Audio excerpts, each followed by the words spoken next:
Baking is something that, on the one hand, it's the simplest thing in the world, right? It's flour and water. You know, you mix them together and it turns into a dough, which then you put in the oven and it comes out as bread. But at the same time, it's very subtle. There are so many variables and so many nuances that you need to attune yourself to.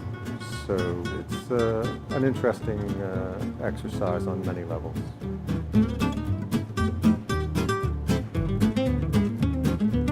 So the Woodlot is it's really a restaurant. It's a restaurant with a bakery based on a wood-fired oven that we built. That's really how we got started, was by building the oven. I love it. It has a wonderful shape to it.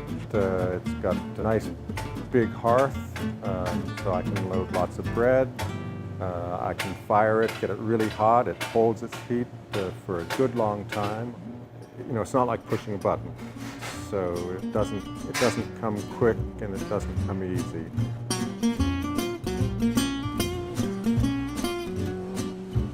Since we are a restaurant and we're very busy during the day, the baking is an overnight activity. So I come in around midnight, and the first thing I do is I build the fire. As soon as the fire is kind of established and on its way, then I start mixing dough. Bread has a life of its own, especially when you're working with a natural sourdough. We're not adding any yeast to the mix at all. We're just using the living culture of the dough.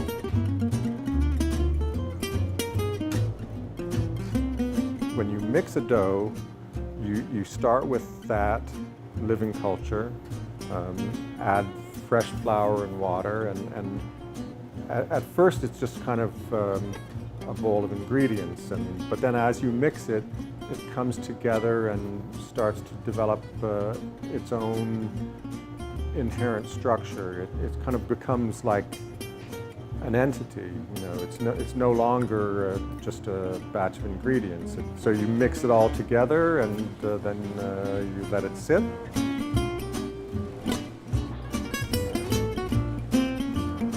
So proofing is fermentation, and that's what gives the rise to the bread. The dough will proof in bulk until it has doubled in size, and then we punch it down.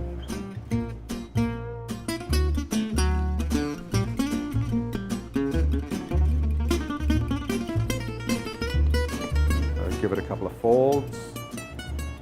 Then we let it rise again. When it has doubled again or close to it, then we divide it and form it into loaves.